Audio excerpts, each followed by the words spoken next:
The fight is on, the trumpet sound is ringing out, the cry to arms is heard afar and near. The Lord of hosts is marching on to victory, the triumph of the right will soon appear. The fight is on, O Christian soldier, and face to face in stern array, with armor gleaming and colors streaming, the right and wrong engaged today. The fight is on, but be not weary. Be strong and in his might hold fast. If God be for us, his banner victory, we'll sing the victor's song at last. The fight is on. Arouse, ye soldiers brave and true. Jehovah leads, and victory will assure. Go buckle on the armor God has given you, and in his strength unto the end endure. The fight is on, O Christian soldier, and face to face in stern array, with armor gleaming and colors streaming, the right and wrong engaged today. The fight is on, but be not weary. Be strong and in his might hold fast. If God be victory, his banner victory, we'll sing the victor's song at last.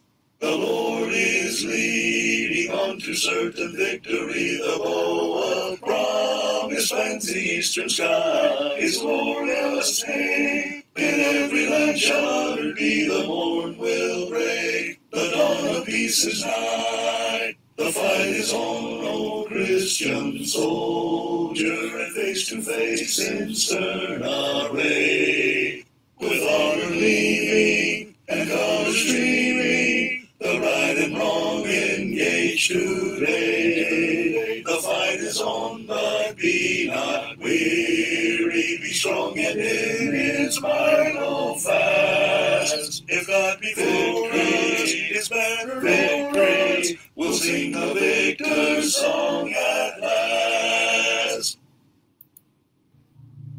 I would love to tell you what I think of Jesus, since I found in him a friend so strong and true.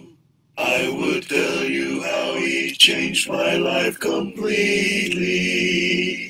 He did something that no other friend could do. No one ever cared for me like Jesus. There's no other friend so kind as he. No one else could take the sin and darkness from me. Oh, how much he cared for me. All my life was full of sin when Jesus found me. All my heart was full of misery and woe. Jesus placed his strong and loving arms about me, and he led me in the way I ought to go. No one ever cared for me like Jesus. There's no other friend so kind as he. No one else could take the sin and darkness from me. Oh, how much he cared for me. Every day he comes to me with new assurance. More and more I understand his words of love. But I'll never know just why he came to save me, till someday I see his blessed face of love. No one ever cared for me like Jesus. There's no other friend so kind as he. No one else could take the sin and darkness from cared for me. It may be in the valley where countless dangers hide.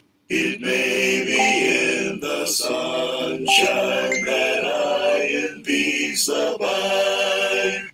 But this one thing I know, if it be dark or fair, if Jesus is with me, I'll go anywhere. If Jesus goes with me, I'll go anywhere.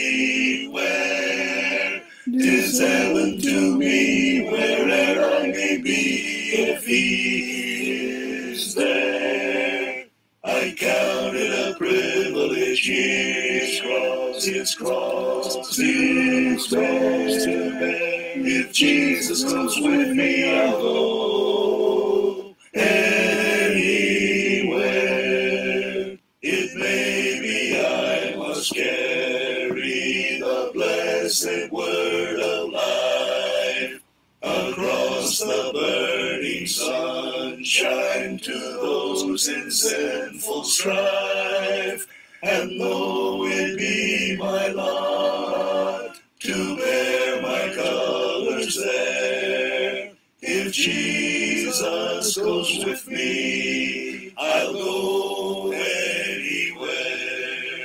If Jesus goes with me, I'll go anywhere. 'Tis heaven to me, where'er I may be, if He is there. I count it a privilege, His cross, His cross, His cross to bear. If Jesus goes with me, I'll go anywhere. But if it be my portion to bear my cross at home, while others bear their burdens beyond the billow's foam, I'll prove my faith in Him, confess my judgment's fair, and if He stays with me, I'll go anywhere. If Jesus goes with me, I'll go anywhere. 'Tis heaven to me, wherever I may be, if He is there. I count it a privilege, His cross, His cross, His cross to bear. If Jesus goes with me, I'll go anywhere. It is not mine to question the judgments of my Lord. It is but mine to follow the leadings of His word. But if to go or stay, or whether here or there, I'll be with my Savior, content anywhere. If Jesus goes with me, I'll go anywhere. 'Tis heaven to me, wherever I may be, if He is there. I count it a privilege, His cross, His cross, His cross to bear. If Jesus goes with me, I'll go anywhere.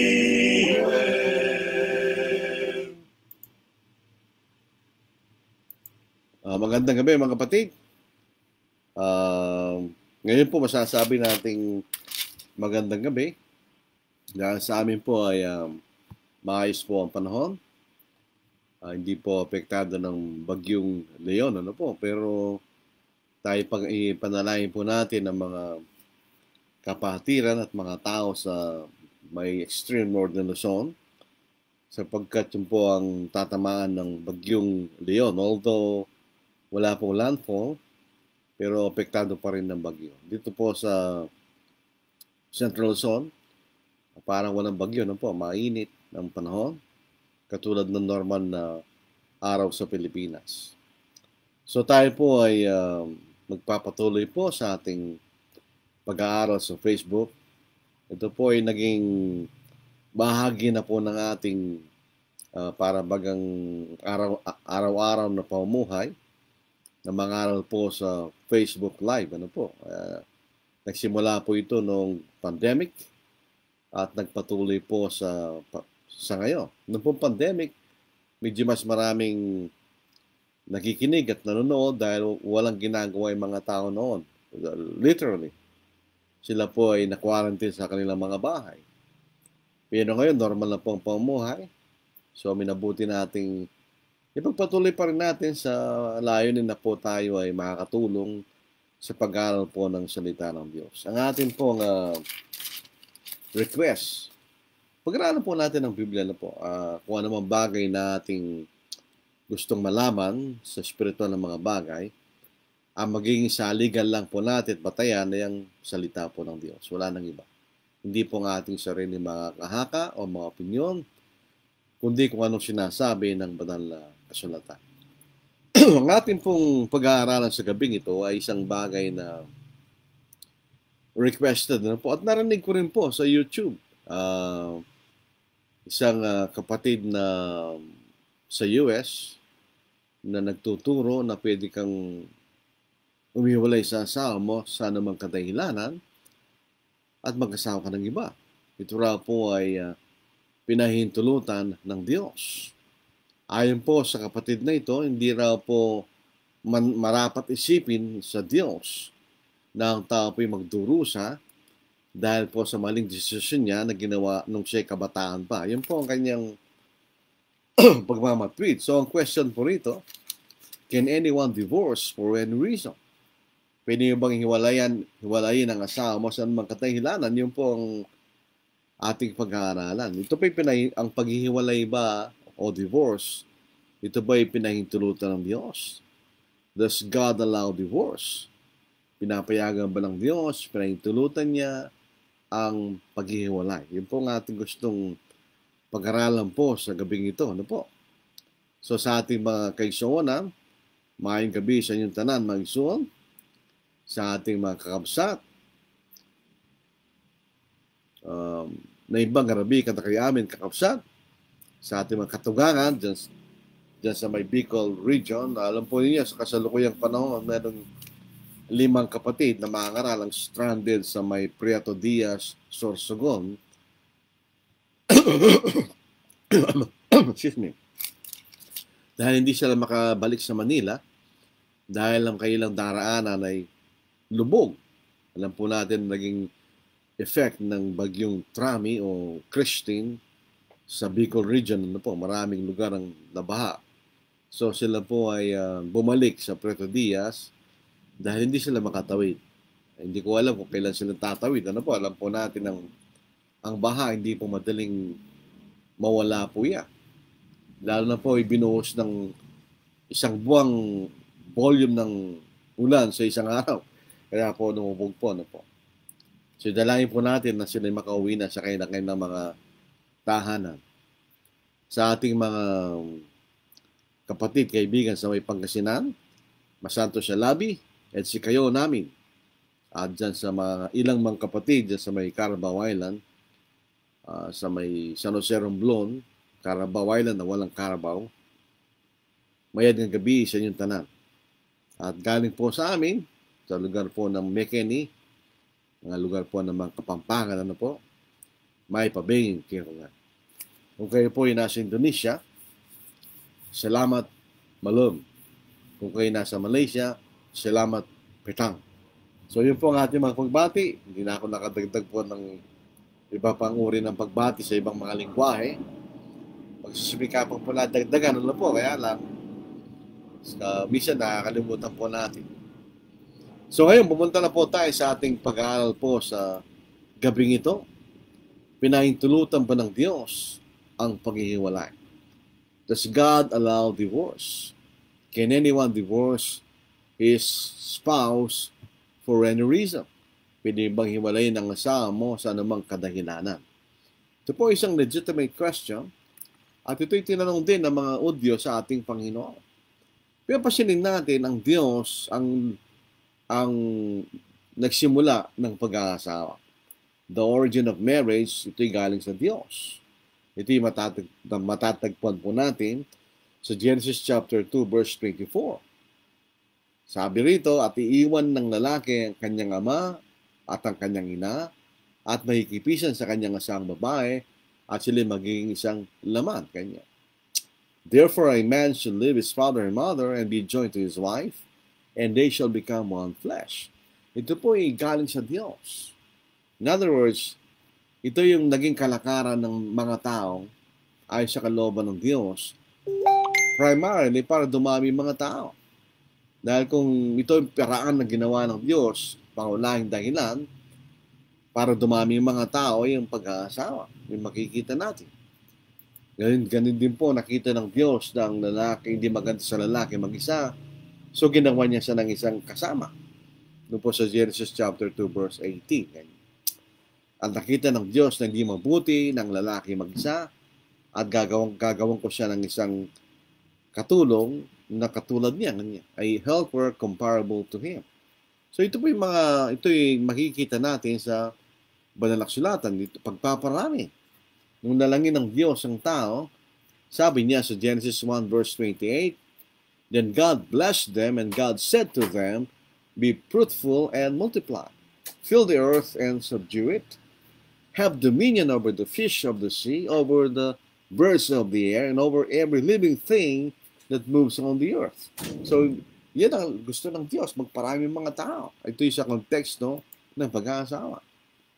So, ang pag-aasawa po yung nanggaling sa Diyos. So, ang Diyos po ang nag-uugnay sa mag-asawa. Hindi ang pamahalaan, kung Diyos. Kung ginagamit ng Diyos ang pamahalaan para magkaroon ng kaisa. Pero ang Diyos ang nag-uugnay sa isang lalaki at isang babae para sila maging mag-asawa sa pamamagitan ng isang tipan, covenant. Sila po yung nagkakaroon ng kasunduan sa harap ng mga saksi. It's a covenant. Yan pong sinasabi sa Malakay, chapter 2. She is your companion by covenant. Hindi po ito nagsisimula sa nag-usap kayong dalawa at kayo mag-asawa na. Hindi po yun yung sinasabi ng Biblia. It is a covenant. It is a commitment. In other words, hindi lang po ito yung relationship, it is a commitment kanya.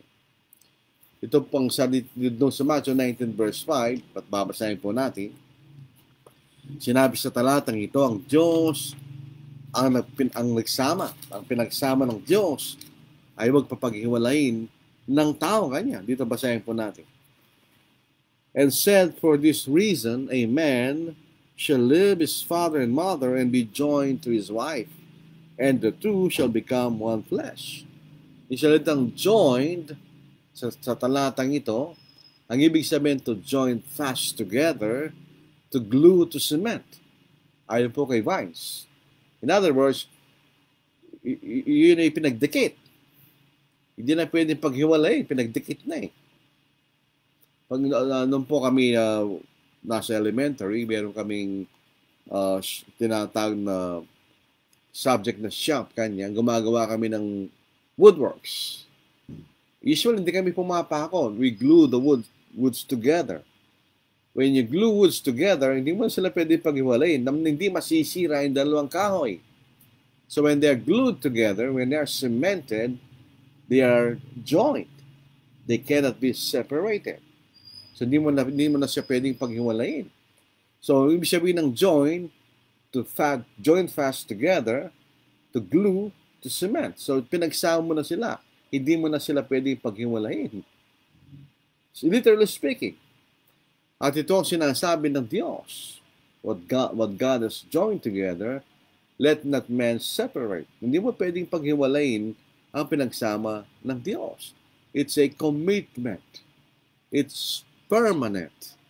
It's a life-lasting relationship. Sabihin, abang buhay ka, at kayo ng asawa, abang buhay kayo mag-asawa. Kayo lang ang maging mag-asawa. Ibig sabihin, ito ay isang life-lasting relationship. Kaya nga pagka ang dalawang tao ay nag-aasawa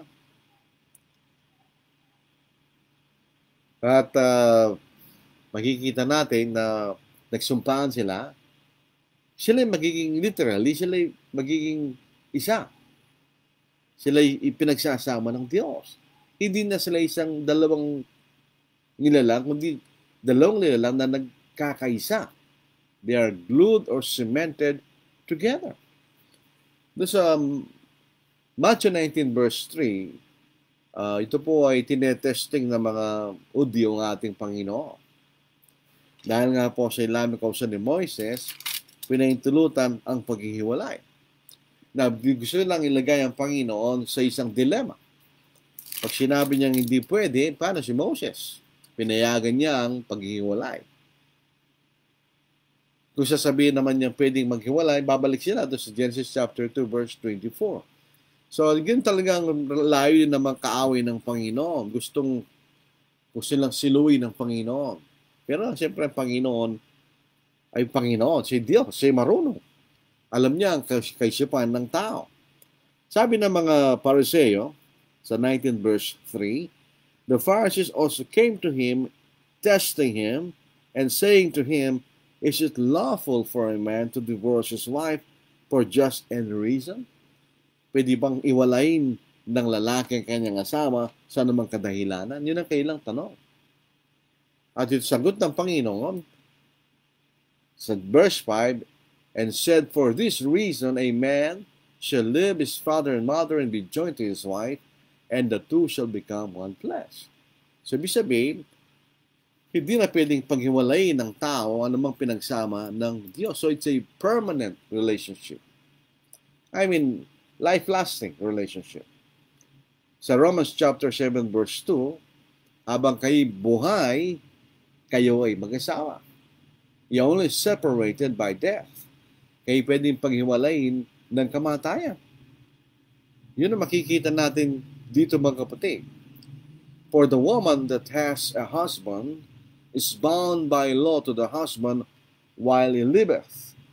But if the husband die, she is discharged from the law of the husband. Ito yung ginawa po na sa American Standard Version. Ano po? So in other words, habang buhay ang lalaki, ang babae nakatali sa kanyang asawang kanya. Pag namatay na ang kanyang asawang lalaki, siya kalag na sa kanyang asawa. Is loosed from the marital bond. So dito makikita natin, ang Diyos, we are bound together by God. Kayo pinagsama ng Diyos. So that mayroong tinatawag na marriage bond. You are bound together by God. Pinagsama kayo ng Diyos. Kahit kayo maghiwalay, kayo pa rin pinagsama ng Diyos. Yun ang makikita natin mamaya. Ano po? So, ibig sabihin, ng Diyos ang nagsama sa dalawang mag-asama. Ang Diyos lamang pwede magpaghiwalay niyan. Dahil siyang Diyos ang nagsama sa dalawa. God bound a man and a woman to be husband and wife. Only God can sever. Hindi ang tao. Kaya nga po sa Matthew 19 verse 6, so then they are no longer two but one flesh. Therefore what God has joined together, let not man separate. So hindi pwedeng paghiwalay ng tao ang anumang pinagsama ng Diyos. Ano ba ang kautusan ng Diyos tungkol sa pag-aasawa? Usually, pagka yan ang ating pinag-uusapan, pupunta tayo sa Matthew chapter 19. Ano po? Pero meron din pong version si Mark tungkol po sa pag-aasawa. Ano po?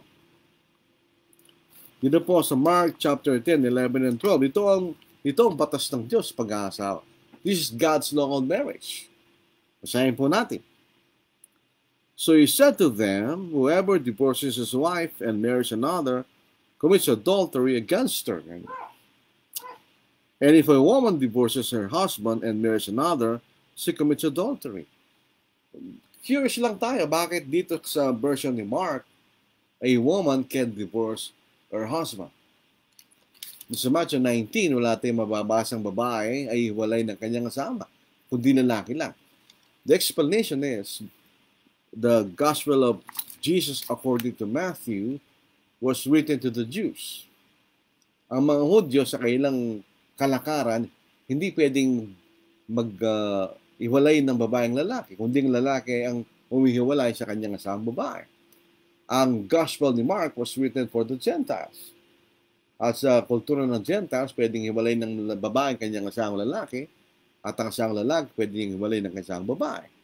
Pero sinasabi itong batas ng Diyos sa pag-aasawa, hindi pwedeng maghiwalay. Pag hiniwalayin mo ang asawa mo, ikay nagkakasalang pangalon niya laban sa kanya-kanya. At pag hiniwalay mo ang asawa mo at nag-asawa ng iba, yun ay pangangalon niya kanya. In other words, pag hiniwalay mo ang asawa mo at yung asawa nag-asawa ng iba, nagkakasala sila ng pangangalon niya kanya. Dahil yung asawa mo ay nakatali pa rin sa iyo sa Diyos. So, minsan, makikita natin, mag-explain po natin mamaya, sometimes marriage is different from the marriage bond. In other words, kayo pinagtali ng Diyos, tapos kayo naghiwalay at nag-asawa ka ng iba. Bagamat may asawa ka ng iba, kayo ikaw pa rin nakatali, ikaw pa rin tinali ng Diyos. Hindi ka pa naka-libre doon. Kaya ka nagkakasala ka ng pangangalo niya. Yan ang sabi ni Mark. Ano po? Ganon din po ay Lucas, mayroon din siyang version. Pero, ganon din, ang batas ng Diyos, one man, one woman for life. So, ibig sabihin, habang kayo buhay, hindi kayo pwedeng maghiwalay. Yun ang sinasabi sa atin, ano po? So, para maliwanag, ulitin po natin. One man, one woman for life. No divorce. Bawal po ang paghiwalay. Ulitin natin ang Mark. So he said to them, whoever divorces his wife and marries another commits adultery against her. Verse 12. And if a woman divorces her husband and marries another, she commits adultery. Kanya. So ibig sabihin, pagka lalaki, iniwalay mo ang asawa mo at nag-asawa ka ng iba, nagkakasala ka ng pangalan niya laban sa asawa mo kanya. Pagka ang babae naman, iniwalay ng kanyang asawa at nag-asawa ng iba, nagkakasala rin siya ng pangalan niya laban sa kanyang asawa, lalaki kanya. So in other words, God's law on marriage, one man, one woman, no divorce. Sabi nga natin kanina, it is a life-lasting relationship. Pag sinabi natin adultery, pag ikay nagkakasala ng adultery, ang ibig sabihin, denotes one who has unlawful intercourse with the spouse of another kanya. So, yun ang ibig sabihin ng adultery. Kaya magkakasala ng adultery, pag iniwalay mga asawa mo at nag-asawa ka ng iba, you commit adultery kanya. So, yun ang ibig sabihin. One woman, one man, no divorce. It's a life-lasting relationship. Nga, bulitin po natin Romans chapter 7, verse 2, verse 3. For the woman who has a husband is bound by the law to her husband as long as he lives. But if the husband dies, she is released from the law of her husband. So then if while her husband lives, she marries another man, she will be called an adulteress. But if her husband dies, she is free from that law, so that she is no adulteress, though she has married another man. O sa maliwanag na salita, habang buhay pa yung asawa ng babae, nakatali siya doon. Hindi siya pwedeng mag-asawa ng iba. Pag nag-asawa siya ng iba, siya tatawaging mangalon niya. Kung namatay ng asawa niya, kalag na siya doon sa kautusan ng asawa niya kanya. So kahit mag-asawa siya ng ibang lalaki, hindi siya nagkakasala ng pangangalon niya. So yun ang batas ng Diyos. That's God's law on marriage. So in other words, no divorce. Hindi ka pwedeng humiwalay sa iyong asawa. Bawal yun. Dito sa 1 Corinthians chapter 7, meron din po sinasabi sa atin tungkol sa bagay nito na po. Ngayon din po, bawal mong ihiwalayin ang asawa mo kanya. Basahin natin. Basahin natin na po. Dito po sa chapter 7, verse 10, 11. Now to the married I command, yet not I but the Lord. The wife is not to depart from her husband kanya. But even if she does depart, sabihin, kasalanan na yung ikay umiwalay. At kung siya hihiwalay, kasalanan po yon, Pero kung siya humiwalay, pinilit pa rin niya, let her remain unmarried or be reconciled to her husband. And a husband is not to divorce his wife. So, yun ang batas ng Diyos. In other words, itong sa verse 10, 11, 1 Corinthians chapter 7, kung matigas ang ulo mo kanya, bawal kang humiwalay. Pero kung matigas ang ulo mo at ikay humiwalay, hindi ka pwede mag-asawa o ikay makipagbalikan sa asawa mo. Yun ang sinasabi ni Apostle Paul. So, hindi ito lumalabag sa sinasabi sa Romans chapter 7 at saka sinabi ng ating Panginoon. So, one man, one woman, no divorce. Yun po ang sinasabi ng Panginoon. So, pag pinagtali kayo ng Diyos, hindi kayo pwedeng maghiwalay. So, in other words, ang probisyon ng pag-aasawa, wala yung paghiwalay. Divorce is not part of the marriage law of God. Hindi kasama yun. So, pagka kayo po ay nag-asawa, wala sa picture yung paghihiwalay. Bawal po yun. Hindi kasalanan sa harapan ng Diyos. Yun ang sinasabi sa atin. Ngayon, kung ang lalaki ay mag-asawa ng ibang babae, iniwalay yung mga asawa mo, at nag-asawa ka ng ibang babae, ganun din naman yung lalaki, sabi nga kanina, kayo nagkakasala ng pangangalo niya. Dahil hindi mo pwedeng hiwalayan ang babae o lalaki na naging asawa mo na kayo pinagsama ng Diyos.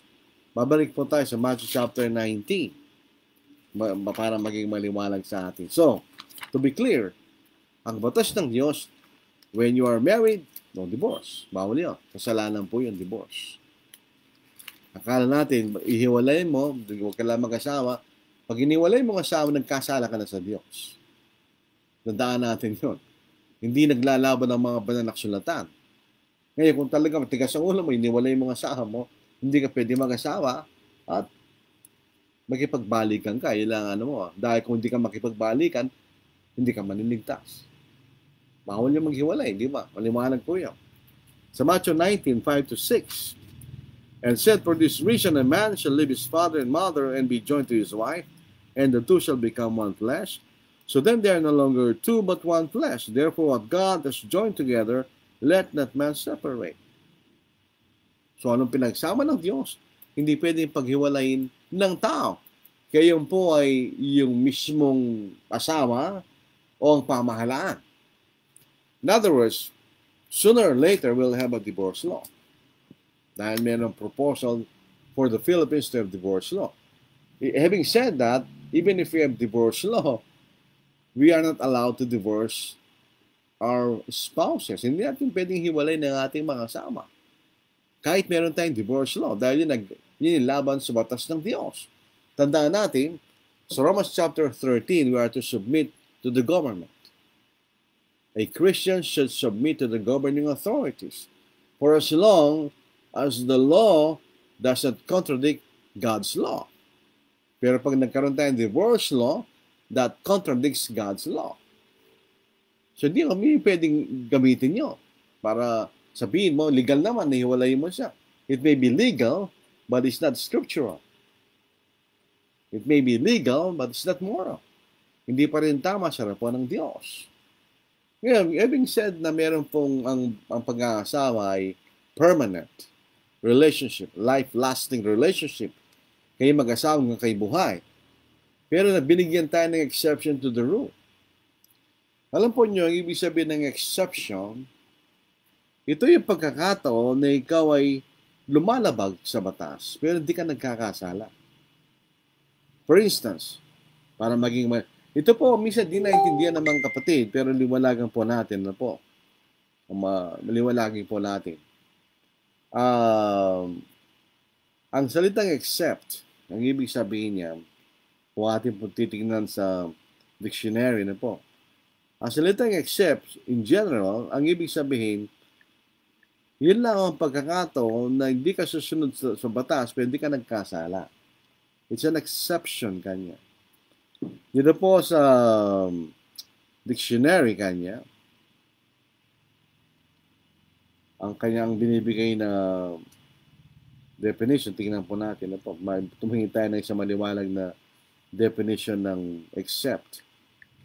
Ito lamang ang pagkakataon, sabihin, na pwede mong hiwalayin ang iyong asawa, hindi ka nagkakasala. Tuwing tayo na mas maganda. Except, kanya. If and only if. Yun ang ibig sabihin niya. This is the only case. Ito lang ang pagkakataon. Ano yun? Ano yung exception na yun? Doon sa Matthew 19 verse 9, dahil nagtanong ang mga Pariseo, pwede bang hiwalayin ng isang lalaki kanyang asawa sa anumang kadahilanan? Yan ang tanong nila. Can a man divorce his wife for any reason? Kanya. So yun ang sagot ng Panginoon. What is the question? Jesus answered the question. Nagtanong sila, sinagot ng Panginoon ang tanong. Dahil ang tanong, pwede bang hiwalayin ng lalaki ang kanyang asawang babae sa anumang kadahilanan? So naghahanap sila ng kadahilanan na pwede mong hiwalayin ng asawa mo. Sinagot ng Panginoon yun. Sabi rito, sa Matthew 19 verse 9, again, American Standard Version, and I say unto you, whosoever shall put away his wife, except for fornication, shall marry another, committeth adultery. And he that married her, when is put away, committeth adultery. Sabihin, ito yung sitwasyon. Hindi mo pwedeng hiwalayin ng asawa mo, maliban kung siya nagkasala ng pakikipid. So dito natin makikita yung kahalagahan ng marriage bond. Maintindihan natin yung marriage bond. Except, especially a case to which a rule doesn't apply. Ito lamang pagkakataon na yung batas ay hindi nag-a-apply kanya. In other words, ang batas ng Diyos, one man, one woman, no divorce. Pero may pagkakataon na pwede mo siyang hiwalayin. Ano yon? Pag nagkasala siya ng pakikipid. Napakasimple lang, no? Ngayon, ito ay pinahintulutan ng Diyos. In other words, hindi po ito compulsory. Kapag nagkasala ang asawa mo ng pakikipid, automatic, iwalayin mo siya. Not necessarily. Pwede siyang magsisi at humingi ng tawad. Pwede mo siyang tanggapin ulit. Pero in case na hindi mo na siya pwedeng patawarin, binibigyan ka ng karapatan ng Diyos na iwalayin mo siya. Ngayon, ito yung sitwasyon. Pag pinayagan ka ng Diyos na iwalay mga asawa mo, in other words, the marital bond, ay wala na yon. Yung nung kayo pinagugnay ng Diyos, wala na yon. Pinag-iwalay na kayo ng Diyos ngayon. So in other words, ikaw, wala ka ng asawa. Dahil pinayagan ka na ng Diyos na iwalay mga asawa mo. So wala ka ng asawa sa harapan ng Diyos. You are released from the marriage bond. So pwede kang mag-asawa. Yung nagkasalang pagkikipid, hindi pwede. Dahil sabi rito, and he that marrieth her, sino yun? Nagkasalang pagkikipid, when she's put away, committeth adultery. In other words, kaya nagkasalang pagkikipid o hindi. Pag iniwalay mo yung babae at nag-asawa ng iba, nagkakasala siya ng pangangalunya. Kung nagkasala siya ng pagkikipid at nag-asawa siya ng iba, nagkakasala pa rin siya ng pangangalunya. So yung guilty party, hindi siya pwede mag-asawa. Dahil siya'y nakatali pa rin ng Diyos. Tinatali pa rin siya ng Diyos. Hindi pa siya pinalaya ng Diyos. Ang pinalaya ng Diyos, yung hindi nagkasala. So yun ang marriage bond. Sabihin, yung inosente, yung biktima, pinalaya na siya ng Diyos doon sa marriage bond. Yung guilty party, hindi siya pinalaya ng Diyos. So hindi siya pwede mag-asawa ng iba. So yung guilty party, hindi pwede mag-asawa yun. Yun ang makikita nating sinasabi ng banal na kasulatan, mga kapatid. Yun ang makikita natin. Kaya, one woman, one man, one woman, no divorce for life. Yun ang batas. Pero may exception. That rule doesn't apply when one of the party commits fornication. Yun yung ibig sabihin, no? Ang rule, ulitin natin, one man, one woman, no divorce for life. Pero that rule doesn't apply when one of the party commits fornication. Pag isa sa mga doon sa mag-asawa ay nagkasal ng pakikipid, that rule doesn't apply. Pwede mong hiwalay ng asawa mo at mag-asawa ka ng iba. Paano in Romans chapter 7? Exception nga ito eh. That's the general rule. Ito yung exception to that rule. Dapat natin unawain yun. Halimbawa, para maging maliwanag po sa atin. Ang batas ng gobyerno sa pagbabayad ng buwis, lahat ng mga tao na legal, with legal age, na kumikita ng pera ay kailangan magbayad ng buwis every year. Magbabayad sila ng income tax every year. Kung merong batas, halimbawa, yung mga mangangaral, they are accepted from paying taxes. Dahil double taxation na yan. Ganon din po yung mga, halimbawa, yung mga senior citizen. If they are accepted from paying taxes, hindi sila nagkakasala kung hindi sila magbayad ng tax. Bakit? They're accepted sila na pagbabayad ng tax. Halimbawa, sa PhilHealth. Para ikaw ay ma-under sa PhilHealth, kailangan magbayad ng buwan-buwan sa PhilHealth. Pero sabi ng batas, pag senior ka na, hindi ka na magbabayad. So you're accepted from paying your premium to the PhilHealth. Yun na makikita natin, ibig sabihin ng exception. Halimbawa, pwede kayo magtrabaho Monday to Saturday except Sunday. In other words, kahit hindi ka magtrabaho sa linggo, hindi ka nagkasal. The rule doesn't apply. Yun ang ibig sabihin ng exception. Maraming mga kapatid, pinipilit nila na pagka nagkasal ng pagkapit ng asawa mo, pwede mo siyang hiwalayin, pero hindi ka pwede mag-asawa. Ano yun? Crime does pay? Eh di mas agrabyado ka dun sa nagkasal ng pagkapit. Yung nagkasal ng pagkapit, nag-asawa na siya ng iba. Ikaw naman na walang kasalanan, hindi ka pwede mag-asawa. Think about that. Hindi ganun ang Diyos. Ang Diyos ay fair. Pinapalaya niya yung biktima, yung innocent party. Yung guilty party, hindi siya malaya. Hindi siya pwedeng mag-asawa ng iba. Nagkakasala siya ng pangangalo niya. Nagkasala na nga siya ng pagkikapit eh. So, nagkasala ka ng pagkikapit, tapos pwede ka mag-asawa ng iba. Yung innocent party, hindi siya pwede mag-asawa. Isipin natin mabuti yun. Hindi, mas mabuti pa na magkasala ka ng pagkikapit. Bakit? Pwede ka mag-asawa ng iba. Kung gano'n ang ating pag-iisip. Diba? So, yun ang makikita. Merong exception to the rule. Pero ibig sabihin, hindi ka pwedeng mag-divorce. Bawal yan. Hindi kasama sa batas ng Diyos yan.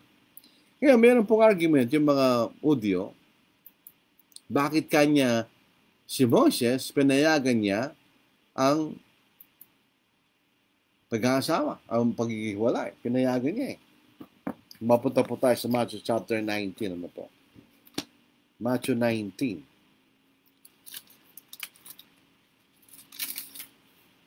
Yan po yung sagutin ng Panginoon ng mga Pariseo sa verse 5 and 6.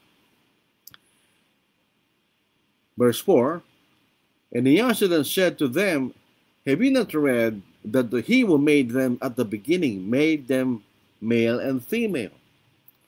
And said, for this reason a man shall leave his father and mother and be joined to his wife, and the two shall become one flesh. So then they are no longer two but one flesh. Therefore what God has joined together, let not man separate. Ito ang sagot nila. They said to him, why then did Moses command to give certificate of divorce to put her away? Eh bakit si Moses kanya nagbigay siya ng certificate ng paghihiwalay para mahiwalay mo siya kanya? Ito sagot ng Panginoon. Verse 8, and he said to them, Moses, because of the hardness of your hearts, permitted you to divorce your wives. But from the beginning, it was not so. So in other words, it was not God's will for a husband and a wife to divorce. That's not God's will. Dahil nga pinagsama na sila ng Diyos, they are joined together, they are glued, they are cemented, ganyan. So hindi sila pwedeng paghiwalayin. So sabi niyang Panginoon, because of the hardness of your hearts. Actually, kung pupunta tayo sa Old Testament, yung basihan ng sinabi ng Pariseo sa Deuteronomy chapter 25, kung di ko nagkakamali. Ito isang mahirap na batas. It's a very difficult law. Dahil, bagamat ikay pahintulutan na hiwalay mong asawa mo, kung makakita ka ng karamihan, kanya whatever it is, hindi paniniwalag sa atin. chapter 24, verses 1 to 4. When a man takes a wife and marries her, it happens that she finds no favor in his eyes because he has found some uncleanness in her, and he writes her a certificate of divorce, puts it in her hand, and sends her out of this house. When she has departed from his house and goes and becomes another man's wife, if the latter husband detests her and writes her a certificate of divorce, puts it in her hand, and sends her out of his house, or if the latter husband dies who took her as his wife, then her former husband who divorced her must not take her back to be his wife after she has been defiled, for that is an abomination before the Lord. And you shall not bring sin on the land which the Lord your God is giving us an inheritance. Sa Tagalog, ito ang batas ni Moses. Pagka nakakita ka ng karamihan sa iyong asawa at siya iwalay mo at bigyan mo siya ng certificate of divorce at palayasin mo sa bahay mo at nag-asawing asawa mong iyon ng ibang lalaki at naman o kaya later on, iniwalay hindi siya ng lalaking iyon o namatay yung lalaki iyon, hindi yung original niyang asawa na nag-divorce sa kanya, hindi na siya pwedeng maging asawa muli ng babaeng iyon. Yun ay karamal-dumal sa harapan ng Diyos. Kanya.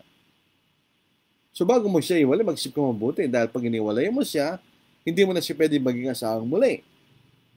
Yan ay pinayagan ni Moises dahil sa katigasan ng puso ng mga Hudyo.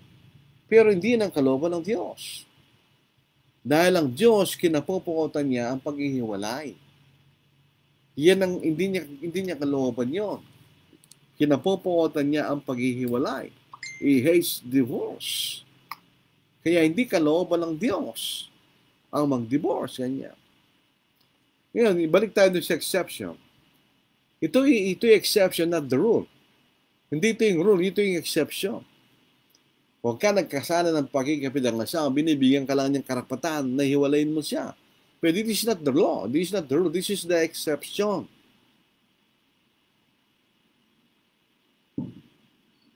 So, pwedeng hiwalayin ng biktima yung guilty party at hindi na siya mag-asama kung gusto niya. O, mag-asawa siya kung gusto niya. In other words, hindi ka pinipilit ng Diyos na mag-asawa ka muli. Kung ang asawa mo ay nagkasala ng pagkikapit. Pero kung gusto mag-asawa, hindi ka na nagkakasala. O kaya kung yung guilty party magsisi at magpakita ng bunga ng pagsisisi at tinanggap pa siyang muli. Pwede yun. So this is not a law, this is a privilege na binibigay ng Diyos sa mga biktima ng mga nagkakasala ng pagkikapit. So, walang naman dahilan. So there are no reasons to divorce. Walang dahilan para hiwalay mga asawa mo. Sabi nila, irreconcilable differences. Ito po ay usually determined by court to be substantial reasons for not continuing marriage. Kasi meron kayong malaking pagkakaiba na hindi na pwede kayo magkasundo, so pwede kayo maghiwalay. Sa batas ng tao, pero sa batas ng hindi. Kahit meron kayong depression na hindi nyo, na napakalaki, ayusin nyo. Hindi pwede maging dahilan para kayo ay maghiwalay. O kaya nasira ng ulo ang asawa mo. Pwede mangyari yun. Nasira ang ulo niya. Incurable insanity. So ito yung mapapatunayan sa pamagitan ng proof by competent medical testimony. Kung napatunayan sa psychiatrist na yung asawa mo ay mentally troubled or insane, legally speaking, hindi mo na pwedeng hiwalay ng asawa mo. Ano mo siya? Pagamot mo siya. Kaya hindi mo siya pwedeng hiwalayin. Dahil nga, bawal ang paghihiwalay. Ito po yung grounds sa state of California. Ano po? O kaya, alibawa, may mga tanong, paano kung siya nasaktan kanya-kanya? Hindi mo ba siya ding hiwalay? Hindi rin. Pumunta ka sa batas, merong batas laban doon para maparusahan ang asawa mo. Pero hindi mo pa rin siya pwedeng hiwalayin at mag-asawa ka ng iba. So yun dapat nating isipin, mga kapatid. Walang dahilan na tinatanggap ang Diyos para hiwalayin mo ang asawa mo. There is no reason except fornication. Hindi marunong magluto, o so what? Problema mo yun, yan ang pinili mong asawa. Siya marunong maglaba, so what? Problema mo yun, kung pumili sa kanya. Bakit mo gagawin dahilan sa Diyos na hiwalayin mo siya at gusto mag-asawa ng iba? So yun po makikita nating sinasabi ng banal na sulatan, there is no divorce. One man, one woman, no divorce. Except for fornication. Bakit?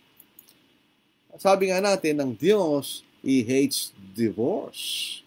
Dahil ang kalooban ng Diyos, sa Genesis chapter 2, verse 24, therefore a man shall leave his father and mother and be joined to his wife, and they shall become one flesh. They are permanently one flesh, life-lasting, till death do them part. Pwede lang silang paghiwalay ng kamatayan. Yun lang. So it's a life-lasting relationship. Sa Malakay chapter 2 verse 16, tignan nyo, this is very interesting. For the Lord God of Israel says that He hates divorce. For it covers one garment with violence, says the Lord of hosts. Therefore take heed to your spirit that you do not deal treacherously. In other words, God hates divorce. It covers one garment with violence. Isipin natin, anong violence sa divorce? Isipin natin, mag-isip tayo, pagbalay-balayin natin yan. Let us think seriously. What is violence with divorce? Why is divorce violent? Yes, it is violent. First, una, you are severing a part of your body. Dahil kayo ay isa na kayong laman eh. Kayo magkaisa na eh. You are glued or cemented together. So pag kayo naghiwalay, pinuputol mo yon, bahagi ng iyong katawan. So it's violent. Hindi ba violent pag pinutol mong kamay mo? Dito po sa Ephesians chapter 5, basahin po natin. Dito sa Ephesians chapter 5, makita natin yung dalawang mag-asawa, ang kailang, bagamat sila dalawang tao, but they belong to one another. Kanya. Dito sa Ephesians chapter 5, basahin natin. Sa verse 28, 29, so a husband ought to love their own wives as their own bodies. Kanya. He who loves his wife loves himself. For no one ever hated his own flesh, but nourishes and cherishes it, just as the Lord does the church. So ito makita natin, parang dahil kay dalawang nagkaisa, yung katawan, yung asawa, parang kasama ng yung katawan. Ganyan. So pag kayo naghiwalay, pinuputol mo ang yung katawan. So it's violent. Ganyan. It's violent. Yung consequence ng divorce is violent. Kung kayo may mga anak, sila yung magkakagulo. Kahit masabihin, 1 week sa nanay niya, 1 week sa tatay niya, pag nag-asawa pa kayo ng ibang mga asawa, hindi komplikado yun. It complicates things, di ba? So, yun po yung ibig sabihin nun, kaya bawal ang paghiwalay. Wala nga namang dahilan para hiwalayin mo ang iyong asawa kanya. In the first place, sa modernong lipunan, we choose our spouse. Tayo pumipili ng mga asawa natin. So, kung pumili nun, problema mo yun. Hindi yan problema ng Diyos. Kung pumili nun eh. So, you bear the consequence. Sa po, maliban na ang dahilan ay pakikapid, there's no divorce. Bawal pong ang divorce sa harapan ng Diyos. Hindi papayagan ng Diyos yun. Ang lumang dahilan. So, maliwanag sana yan mga kapatid. Babalikan natin exception para maliwanag. Yun lamang ang sitwasyon na the rule doesn't apply. Ano yun? Pagka nagkasal ng pagkikapit, the rule doesn't apply. You can divorce yung nagkasala ng pagkikapit na hindi ka nagkakasala. Now, whether you want to marry or not, nasa sa iyo. Pero pwede ka magkasama muli. Because the marriage bond ay pinalaya ka na ng Diyos doon sa marriage bond. Hindi ba siya nagtali sa yung dalawa? Ngayon, pag nagkasala pagkapit yung asawa mo at tiniwalay mo siya, inaalis ka na ng Diyos doon sa pagkataling nyo. You are not bound to your wife anymore. Pero yung guilty party still bound. Hindi siya pinalaya ng Diyos. So, hindi siya pwede mag-asawa. Nagkakasala pa rin siya ng pangalo niya kung mag-asawa siya ng iba. So, yun po makikita nating exception. Pero tingnan po natin, sino pwede mag-asawa? Yung di pa nag-asawa. Yung walang asawa. Pangalawa, yung mga asawa niya namatay. Pangatlo, yung kailang mga asawa ay nagkasal pagkikapit. Hindi lang ang tatlong mga tao pwede mag-asawa. Ano ba yung pag-aasawa ay required? Hindi. Kung hindi kayo mag-asawa, hindi kasalanan yan. It is a privilege na binigay sa atin ng Diyos. Ito ay pribilehyo na binigay sa atin ng Diyos na mag-asawa. Kung gusto mo mag-asawa, that's okay. Kung ayaw mo mag-asawa, that's okay. Walang problema yun sa harapan ng Diyos. Si Apostle Paul, di siya nag-asawa. Pwede siya nagkasala. Kung mag-asawa ka, hindi ka na nagkasala. So, yun po makikita natin sa paksa pong ito, mga kapatid. Kung ikay may asawa, hindi ka pwede mag-asawa ng iba. Ikay may asawa, bawal yun. Pangalawa, yung iniwalan nilang asawa nila lang dahilan na hindi fornication, kasalanan din yun. Hindi pwede yun. O yung mga may asawa at guilty sila ng fornication at sila iniwalay ng kanilang mga asawa, hindi rin pwede mag-asawa yun. So ito lang po, napakasimple lang actually ang palatuntunan ng Diyos pag-aasawa. One man, one woman for life, no divorce. With the exception of fornication. No one man, one woman, no divorce. Except for fornication. Dating pong araw, sabi nga po natin, magkakaroon tayo ng divorce law. Kahit na. Kung walang provision yung fornication as a ground for divorce, hindi mo pwedeng avail yung divorce, magkakasala ka pa rin. Hindi mo pa rin pwedeng hiwalay ng asawa mo kanya. So, for summary, it is a covenant, ang marriage is a covenant between a man and a woman and God in the presence of witnesses. Ito po ay controversial dahil may naniniwala na kahit mag-usap lang kayo dalawa mag-asawa na kayo, hindi yun, wala tayong makikita gano'n sa Biblia. Lahat na nag-asawa, they made that vow in front of witnesses. May nakakaalam. So it's a covenant. Mabasa na sa Malakay chapter 2, yun ang ating mababasa. Basahin natin na po. Sa Malakay 2:14, itong ating mababasa. Yet to say for what reason, because the Lord has been witness between you and the wife of your youth, with whom you have dealt treacherously, yet she is your companion and your wife by covenant. So it's a tipan. It's a public vow in front of witnesses. A covenant in the Bible is always characterized by having witnesses or proof of that covenant. Pag-aralan niyo. God joins a man and a woman sa Matthew 19:6. Yun ang tinatawag marriage bond. You are bound by the Lord as husband and wife. Tapos actual marriage. Pag nagsama na kayo bilang mag-asawa, iiwanan yung ama at yung ina at kayo magsasarili. Sa 1 Peter chapter 3 verse 7, may ito sinasabi, kaya kailangan kayo magsama kanya. Pag mag-asama kayo, kailangan kayo magsama. Basahin natin. Sa 1 Peter chapter 3 verse 7, husbands, likewise dwell with them with understanding, giving honor to the wife as to the weaker vessel, as of being heirs together of the grace of life, that your prayers may not be hindered. Sabi, dwell with them. Dwell with them. So, kayo po ay titira sa isang bubong. You live together. So kaya nga po yung mag-abroad, that's sin. Matagal kayo maghihiwalay, that will provide reason for unfaithfulness. Paano matukso yung isa? Kaya nga kayo kailangan manirahan sa isang bubong. Ngayon, yun ang spiritual side. Merong legal side of marriage. Ibig sabihin, dahil sa Romans 13, you have to submit to the governing authorities. Kailangan tayo mag-comply sa regulation ng ating gobyerno, kung ano man ang gobyerno yun.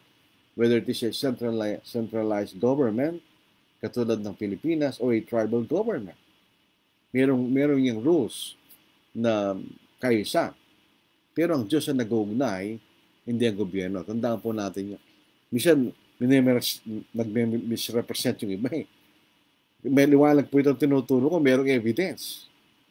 Kaya nga po yung mga nag-misrepresent, kakasala kayo sa Diyos. Maliwanag ang ating itinuturo, may evidence.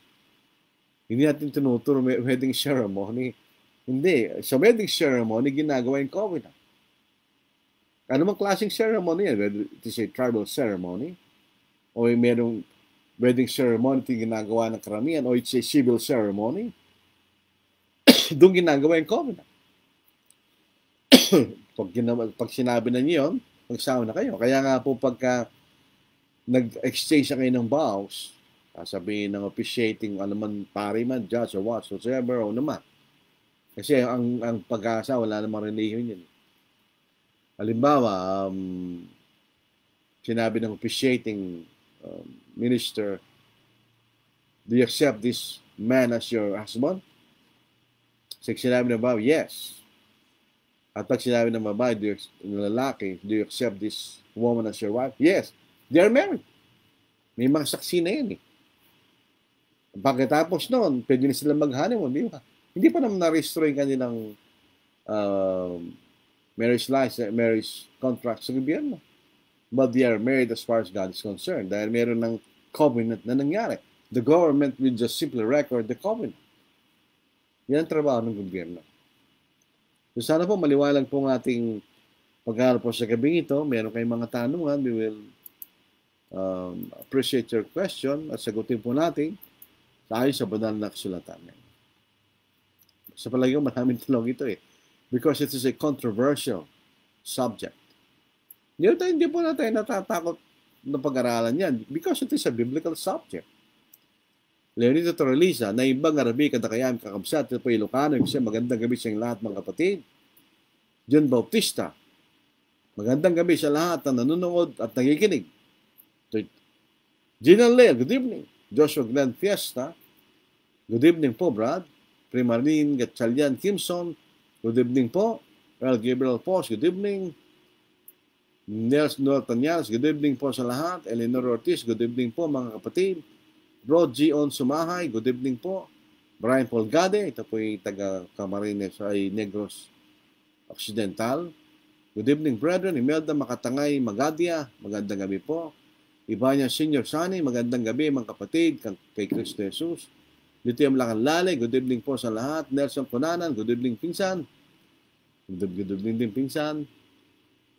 Aljan Acapo, good evening po. Okay, mga tanong na po ating entertain. Hindi pala, alam ko may tanong si Brother Daniel Dasilio. Magandang gabi po kapatid, watching from NPP Church of Christ, Kidapawan City. God bless you always. Matagal na po akong nakarating doon. Decades na. Nung uli akong nakarating sa Kidapawan. Yun po yung syudad sa North Cotabato na mga Ilocano, karamihan doon. John Bautista, does God recognize the union of a man and a woman as a legitimate marriage if they had made a vow to each other privately without a formal ceremony or the presence of witnesses or the brother community? The biblical answer is they are not husband and wife. They are living in fornication. There is no covenant. Tandaan natin, it is not, hindi lang to vow between man and a woman. It is a covenant. It is a covenant. Tandaan po natin yun. Tandaan natin, it's a covenant. So a covenant is defined as an agreement with signs, proof, or witnesses. Minsan magandang pag-aralan po yun, what's a covenant? John Bautista, what does the Bible say about the spiritual and relational implications of separation on the validity of their marriage? May mahirap yung tanong niya, ano po? Pagka kayo naghiwalay, naghiwalay kayo, mag-isa pa rin kayo sa harapan ng Diyos. You are still bound. I-rephrase pa natin. When a husband and a wife separate and marry their new spouses, they are still bound by God as husband and wife. So di kinikilala ng Diyos yung mga bagong relasyon na yun. Ang kinikilala pa rin niya ay yung kayong dalawa. Hindi na kayo mag-asawa. Dahil meron na kayo kanya-kanyang asama. You're no longer married to one another, but you are still bound by the Lord. Kaya magkakasala kayo ng pangangalan niya. So dito, makita natin ng different marriage bond and marriage relationship are one in normal cases. Pero sometimes, the marriage bond is still existing dahil kayo pa rin ay nakatali ng Diyos, but you are married to other spouses. Hindi na kayo mag-asawa. Pero nakatali pa rin kayo sa Diyos. Kaya nga, wala kayong kalayaan mag-asawa ng iba. Magkakasala kayo ng adultery dahil you are still bound by God as husband and wife. Although, hindi na kayo mag-asawa. Kasi naghiwalay na ngayon eh. And you're married to other people. Pero you are still bound by God. Yun po makikita natin. Is there a hope of forgiveness from God for those who got separated from their spouses for reason other than fornication? Can they still serve and please God even if they no longer find reconciliation? This is the complication pagka we separate. There are complications. God doesn't allow divorce. Tandaan natin yon. Hindi pwede maghiwalay kayo. Pero if that happens, sabi nga po sa 1 Corinthians chapter 7, if that happens, siyempre, kung iniwan ka lang asawa mo, anong magagawin mo? Ang iyong magiging sitwasyon, huwag ka mag-asawa. You can still serve God in that case. Yung umalis ang may kasalanan. Dahil iniwan ka niya, iniwalis siya eh. So, nagkasala yun. Pero ikaw, iniwan ka. Baka pagsisilbi ka pa rin sa Diyos. So, magsisi ka. Dahil kung minsan, meron ka rin kasalanan. Kaya kayo maghihiwalay. Kaya nga po napakahirap. Ang man and a woman, pag sila dalawa lang nag-uusap, walang problema yun. Pag merong nakikialam, yun ang problema.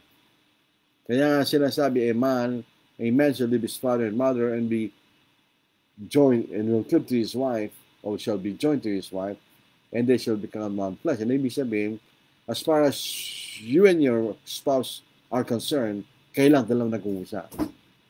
Wala nang pakialam ng iba. Huwag natin silang pakinggan. Dapat kailang dalawang nag-uusap. Para walang magiging problema. Usually, yung third party may problema dahil nakikialam sa relationship. Pagka nag-asawa ka, you are independent. Kayo nag-uusap. Kayong dalawa lang mag-asawa. Whatever it is, kayong dalawa lang mag-asawa. John Bautista, in the eyes of God, can a man and a woman still be regarded as married if they are living separately? Makikita natin ang salitang marriage, maraming kahulugan. Number one, when you are bound as husband and wife, pag nagpakasal kayo. Then, the result of that marriage, kayo magsasama sa isang bubong bilang mag-asawa. Pag naghiwalay kayo, you're living separate, hindi na kayo mag-asawa. Naghiwalay na kayo eh. But you're still bound by God. Tandaan natin yun. Kasi, ang pag-asama kayo, you're joined. You're together. Pag naghiwalay na kayo, hindi na kayo mag-asama. Naghiwalay na kayo eh. Hindi na kayo nagsasama eh. Paano kayo magtuturo ng mag-asawa no? But you are still bound by God. Hindi pa rin kayo malaya as far as God is concerned. Kaya nga po yung marriage bond ay mahalaga. That's very important. Tandaan natin yun. The marriage bond, you are released from the marriage bond if your spouse is already dead. So wala nang bond. Patay na yung asawa mo. Or, if your spouse commits fornication, you are allowed to divorce. So that marriage bond is, you are released from that marriage bond. Yung guilty party is not released. Kaya nga nagkakasala siya ng pangakalunya. So if you live separately, you are no longer husband and wife. Hindi na kayo magsasama eh. Ang tawag nga dyan, ex ko nga mo na eh. Ay, himalay na kami, kanya. Practically, hindi na kayo mag-asawa. But you are still bound by God. Kumisan doon tayo narilito, the marriage bond and actual marriage. Kung makita natin. So, the marriage bond, yan ang parte ng Diyos. Pinagsama kayo ng Diyos. Eh. So, that exists. Pag hindi nyo ginalang yun, kayo naghiwalay, you are still bound by God. Although you are no longer husband and wife. Kasi naghiwalay na kayo. Eh. Kaya kung magbalikan kayo, then magbabalik kayo sa relasyon niyo mag-asawa. Yun, makikita natin to. Salamat sa tanong. Ano po? So, mayroon pong mabol si Arnold Layosa. Magandang gabi po. Magandang gabi rin. Diyos manay na banggi. Katugangan. Tugang na Arnold. Sa Bisaya, sa Bicol po, ang kapatid eh, tugang. Katugangan. Iba-iba yan eh. Sa Bisaya, igsoon. Sa amin, kapatid. Sa Tagalog, kapatid. Sa Ilocano, kabsat. O kabagis. Pero, ibig lang sabihin yan, kapatid. So, sana po ay nakatulong po ang ating pag-aaral sa gabing ito. Maganda po mag-aaral sa salita ng Diyos dahil yung obligasyon po natin yan. Kaya makakaroon ka o hindi. Ngayon, meron pang isang bagay. Meron pong posisyon na nagsasabi kahit na nagkasalang pagkakapid ang iyong asawa, pwede mo siyang iwalayin, pero hindi kang pwede mag-asawa. Pinayagan ka ng Diyos na ihiwalay mo siya. In other words, literally, wala ka ng asawa. Kasi pinahiwalay ka na ng Diyos eh. Binigyan ka ng karapatan na iwalay yung mga asawa mo. So, hindi mo na asawa yun. So, pwede ka na mag-asawa ng iba. Na hindi ka nagkakasala. Yun ang significance ng exception na yun. Yung exception na yun, hindi doon sa ihiwalay mo lang siya. Dahil ang tanong nila, pwede bang ihiwalay ng lalaki kanyang asawa at mag-asawa ng iba? Yun ang tanong niya eh. O sinagot lang ng Panginoon yun. Tandaan po natin yun. Sana kaya kung gano'n ang kaisipan mo, di wag ka mag-asawa. Huwag ka mag-asawa. Kung kakayanin mo yan, di wag ka mag-asawa. Pero yung mga nagsasabi gano'n, di nila kaya. Meron akong kilala, patay na siya ngayon. Pinaglalaban niya, hindi pwede kanya. Pero nag-asawa siya. Sige, tingnan niyo. Meron pa pong tanong. Si Brother Victor M. Lacala. How about yung po yung live-in partner? Maganda naman po pag isama ng isa, Kristiyanong isa unfaithful po. Hindi sila mag-asawa. You live-in lang yan. They are living in fornication. Kasalanan po yung sarapan ng Diyos. Kailangan kayo maging mag-asawa. Kailangan kayo magkaroon ng sumpaan sa harap ng mga tao at kayo magpasakop sa pamahalaan para maproteksyonan ng pamahalaan ang inyong relasyon mag-asawa. Repeat again, para baka naman malito. Ang Diyos ang nagsasama, hindi ang pamahalaan.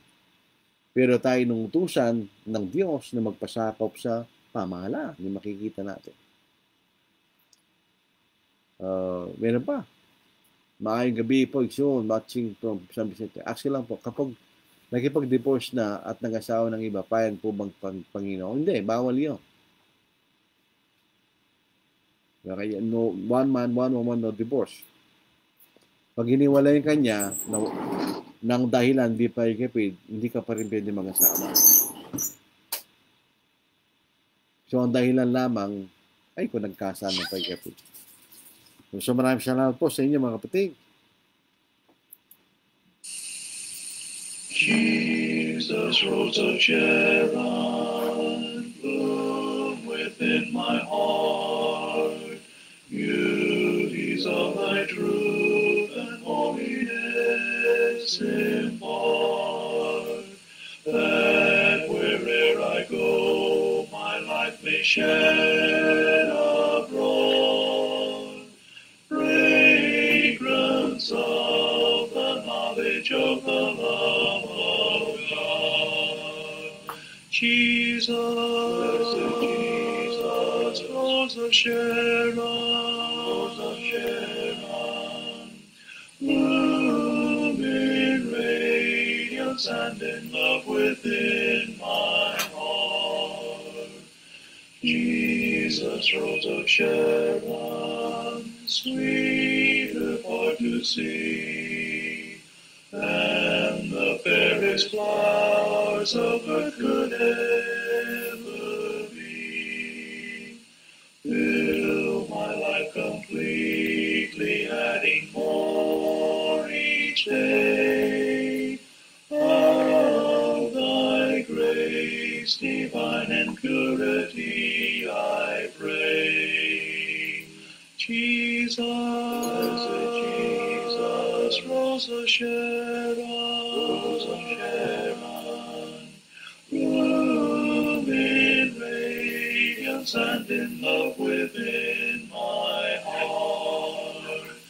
Jesus, Rose of Sharon, balm for every ill, may thy tender mercy's healing power distill. For afflicted souls of weary burden men, giving needy mortals help and hope again. Jesus, blessed Jesus, Rose of Sharon, bloom in radiance and in love within my heart. Jesus, Rose of Sharon, bloom forevermore. Be thy glory seen on earth from shore to shore. Till the nations own thy sovereignty complete, lay their honors down and worship at thy feet. Jesus, blessed Jesus, Rose of Sharon, bloom in radiance and in love within my heart. Build on a rock, the church does stand, even when steeples are falling, crumbled as fires in every land, bells still are chiming and calling the young and old to rest, calling the souls of men distressed, longing for life everlasting.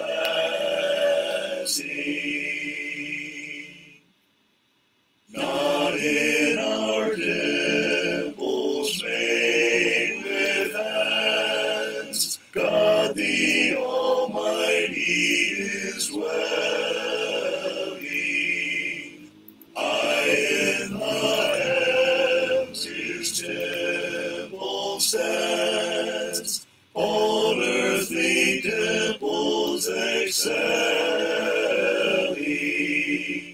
Yet He who dwells in heaven above deigns to abide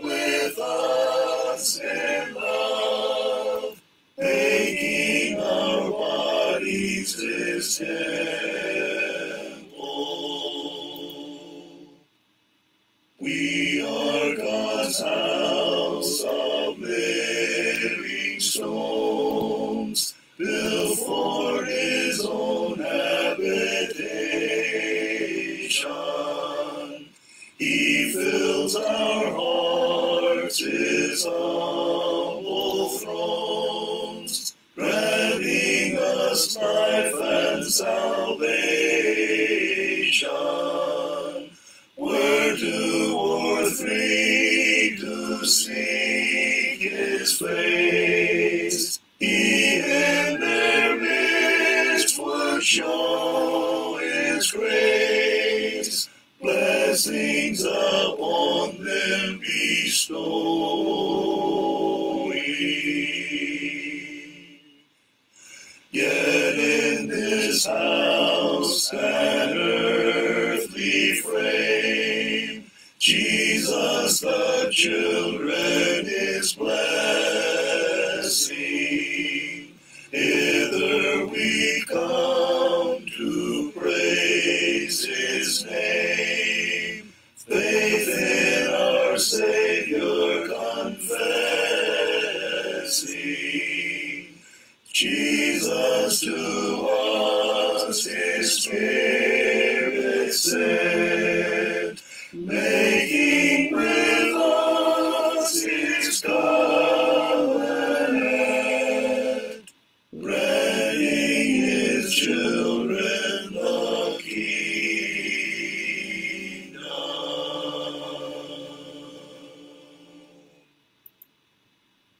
Oh, what wondrous love I see, freely shown for you and me, by the one who did atone. Just to show his matchless grace, Jesus suffered for the race, in Gethsemane alone. Oh, what love, matchless love, what love for me was shown. Is forever I will be, for the love he gave to me, when he suffered all alone. Tarry here, he told the 3, tarry here and watch for me, but they heard no bitter moan. For the 3 disciples slept, while my loving Savior wept, in Gethsemane alone. Oh, what love, matchless love, what love for me was shown.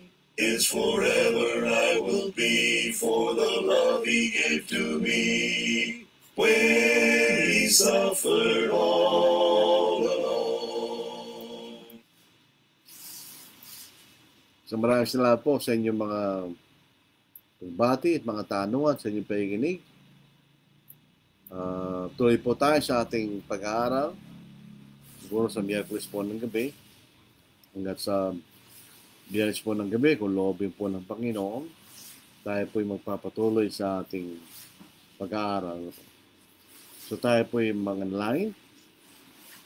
Manal, kayo po ay nagpapasalamat sa inyong mga salita na inyong ipinahayag sa amin sa pamamagitan ng balaksulatan at naisulat para sa kabatiran namin na dinatnan ng mga huling panahon at malaman po namin ang dakilang balita ng kaligtasan. Nawa kami po ay maging masalita maging patnubay namin. Yan ang ilaw sa aming mga paa at ilawan sa aming mga landas upang hindi po kami mailigaw ng kalaban mo ng Diablo. Tawarin po niyo kami sa aming mga pagkakasala. Yan mga Diyos at yaman Ama na sana ilayo mo kami sa mga tukso para hindi kami magkasala at manatili po kami naglilingkod sa inyo. Ang lahat ng mga ito ay aming ni sa dakilang pangalan ng Kristo. Amen. So salamat po mga kapatid. God bless. God bless. Take care.